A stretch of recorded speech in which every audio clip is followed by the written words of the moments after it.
Assalamualaikum warahmatullahi wabarakatuh. Hello, my name is Egy Fioneko Pradana dengan NIM 20243160, and today I'm excited to walk you through the creation and functionality of my web programming practical report, which focuses on a critical topic: environmental pollution. This project demonstrates how we can use fundamental web technologies like HTML, CSS, and JavaScript not just to display static content, but to create an interactive and responsive educational tool. And my presentation will cover three main areas.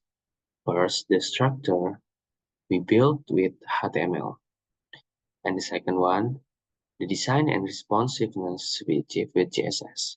And finally, the interactivity and dynamic feature powered by JavaScript.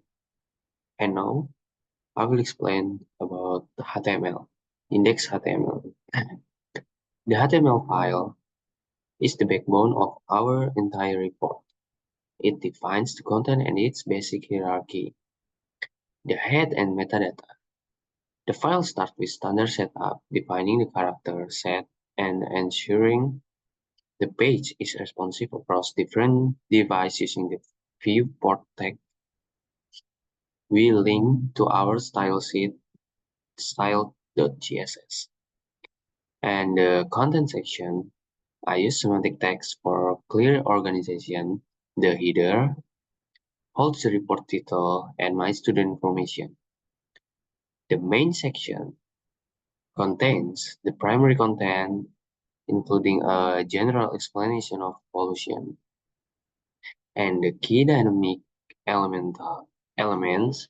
I specifically created a section ID pencemaran list to be populated by our pollution data.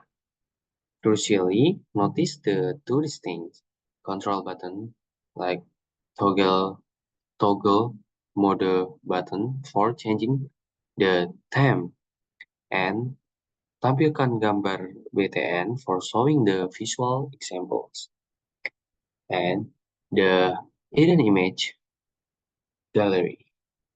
The section ID halaman gambar kelas tersembunyi is where the 7 image example are displayed by default. It has the CSS class tersembunyi, meaning it's initially invisible until the user clicks the corresponding button. And next, I will explain about CSS.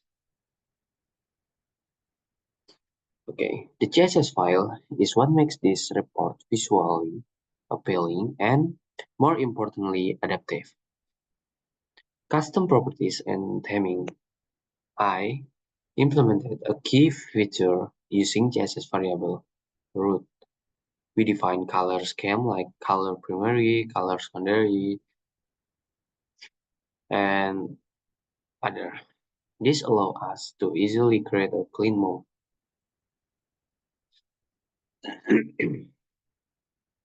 clean mode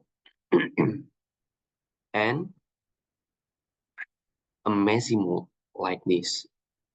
This is the messy mode. By simply changing these variables within the body class. This is a powerful, efficient way to handle theming. And next, interactive list styles. The pollution titles are styled as interactive blocks. Judul pencemaran.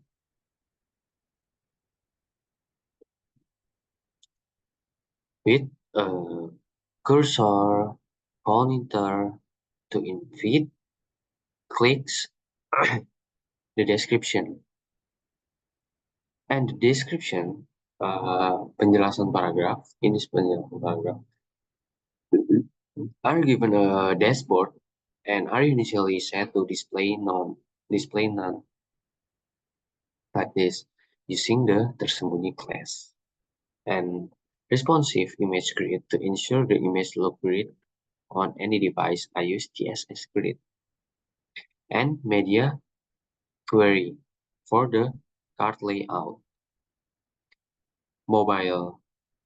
In the mobile, on a smaller screen, and max width is 600 px. We have a single column.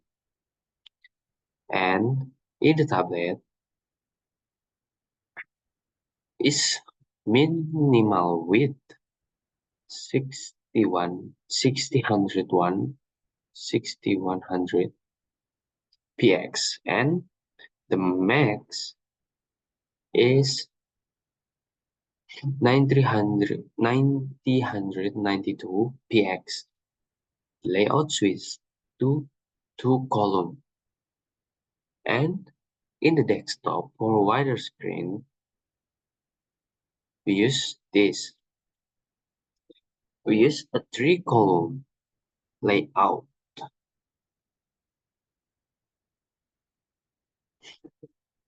and in the and next is the same as from there. And next I will explain about JavaScript. The JavaScript file is the brain of the application, managing all the dynamics behavior.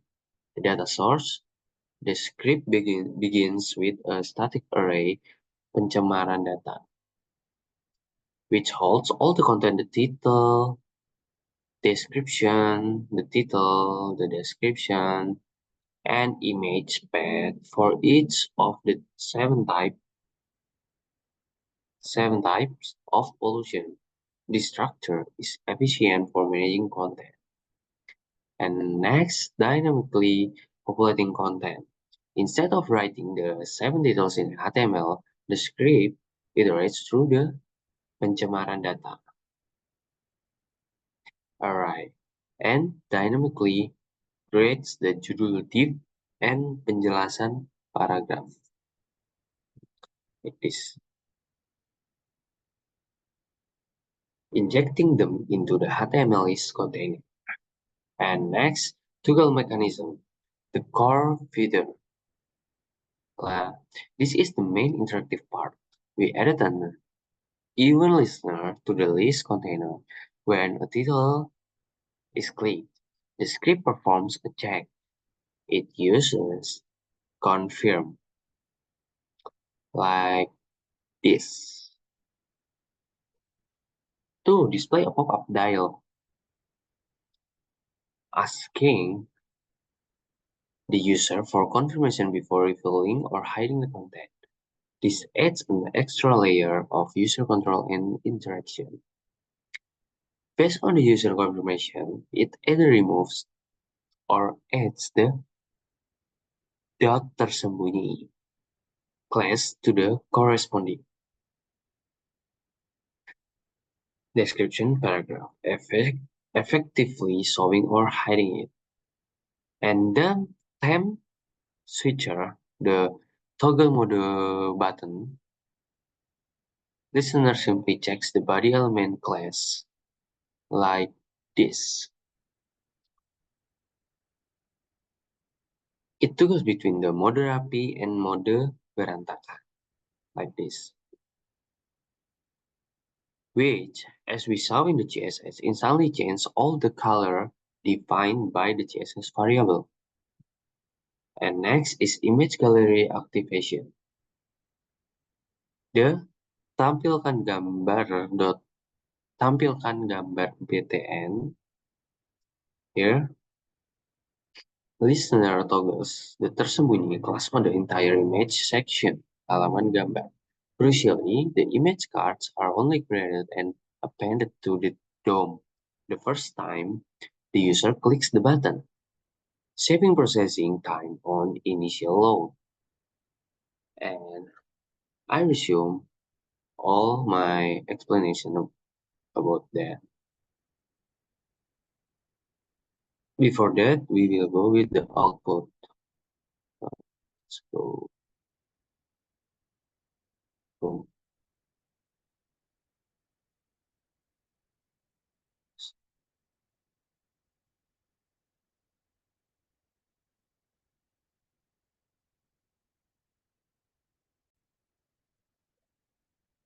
Next, we will run the program. Here is the output of my program. Laporan praktikum pemrograman web. And when I click the one of subjudul in here, here's a pop-up. Apakah Anda ingin menampilkan penjelasan satu pencemaran air oleh sampah plastik ini? If we say okay, it will pop up like this. The description of pencemaran air oleh sampah plastik. Same with the second one. And if we want to close the description or hiding it, we can click the subjudul again and klik OK. Apakah Anda ingin menyembunyikan penjelasan? And they will hide it again. And next, there's a button. Ubah mode tampilan. Saat ini rapi. That means here is the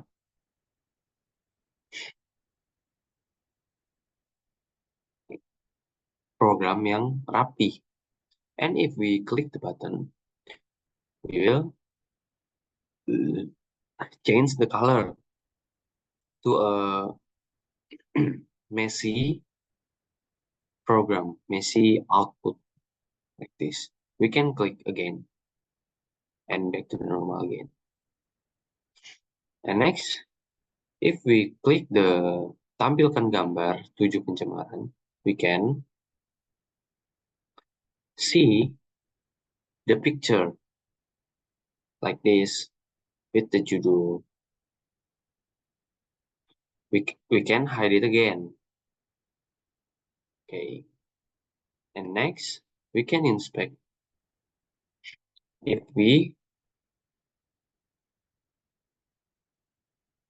it's the output when we open it at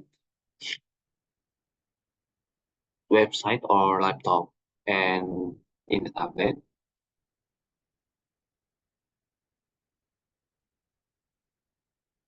There we go, like this. And in the mobile,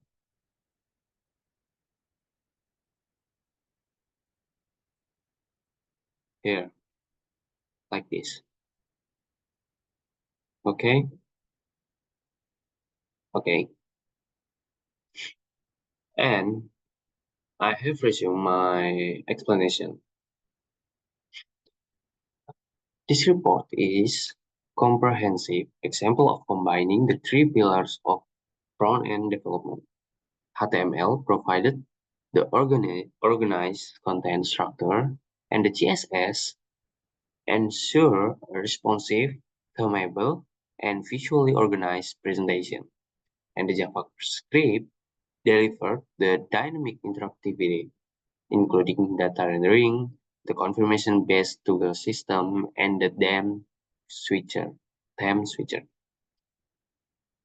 This project successfully turned a static report into a dynamic educational resource. And thank you for your time and attention. I am now happy to answer any question you may have about the code or the report itself. Wassalamualaikum warahmatullahi wabarakatuh. Thank you.